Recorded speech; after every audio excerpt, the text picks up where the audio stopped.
எல்லாருக்கும் வணக்கங்க. நம்ம இன்றைக்கி தெருவே மணக்கிற மாதிரி கம கமன்னு ஒரு தக்காளி ரசம் டேஸ்ட்டாக எப்படி செய்கிறதுன்னு பார்க்கலாமா? நம்ம இன்றைக்கி ஒரு எலுமிச்சம்பழம் சைஸ் அளவு புளி எடுத்து தண்ணியில் ஊற வச்சுக்கலாங்க. 1 ஸ்பூன் மிளகு, 1 ஸ்பூன் சீரகம் எடுத்து நல்லா தட்டி வச்சுக்கலாம். ஒரு 10 பல் பூண்டு தோல் உரிக்காததை எடுத்து அதையும் நல்லா தட்டி வச்சுக்கலாம். இப்போ பாருங்கள், மிளகு, சீரகம், பூண்டு, ஒரு 2 வரமிளகா, ஒரு கொத்து கருவேப்பிலை இதெல்லாம் நம்ம எடுத்து வச்சுக்கலாங்க ரெடியாக. இப்போ புளி நல்லா ஊறிடுச்சு. இப்போ நம்ம புளி கரைசல் ரெடி பண்ணிக்கலாம். அதில் நம்ம புளிப்பு சுவைக்கு ஏற்ற மாதிரி தேவையான அளவு தண்ணி ஊற்றிக்கலாம். இப்போ ஒரு பழுத்த தக்காளியை நல்லா கழுவிட்டு அதில் நல்லா பிசைஞ்சு விட்டு நம்ம கலந்து விட்டுக்கலாங்க. இப்போ ஒரு அடுப்பில் வாணலி வச்சு 2 டேபிள் ஸ்பூன் ஆயில் விட்டு 1 டீஸ்பூன் கடுகு அது நல்லா பொரியட்டும்.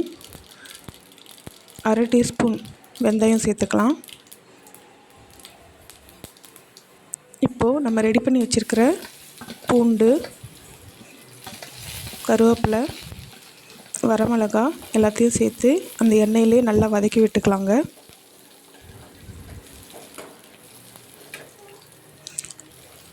கூடவே நம்ம மிளகு, சீரகம் நுணுக்கி வச்சுருக்கோம் இல்லையா, அதையும் சேர்த்துக்கலாம்.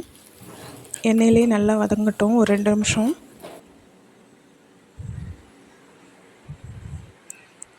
இப்போது 1 டீஸ்பூன் மஞ்சள்தூள் சேர்த்துக்கலாங்க. கொஞ்சமாக பெருங்காய பொடி சேர்த்துக்கலாம். இப்போ வரைக்குமே அடுப்பு லோ ஃப்ளேமில் வச்சு தாங்க செய்யணும். இப்போ நல்லா கிளறி விட்டு நம்ம கரைச்சி வச்சுருக்கிற புளி கரைசலை இதில் சேர்த்துக்கலாங்க.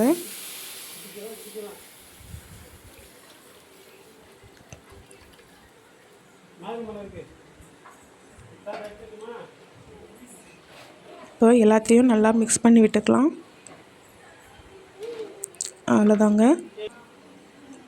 இப்போ மீடியம் ஃப்ளேமில் வச்சு நல்லா நுரக்கூடி வர்ற வரைக்கும் நம்ம பார்த்து இறக்கிடலாம். பாருங்கள், நல்லா நுரக்கூடி வந்துடுச்சு. இப்போது அடுப்பை ஆஃப் பண்ணிவிட்டு தேவையான அளவு உப்பு, கொஞ்சமாக கொத்தமல்லி தழை சேர்த்து இறக்குனிங்கன்னா இந்த தெருவே மணக்கிற மாதிரி நல்லா கம கமன்னு வாசனையாக ஒரு டேஸ்டியான ஈஸியாக செய்யக்கூடிய தக்காளி ரசம் ரெடி.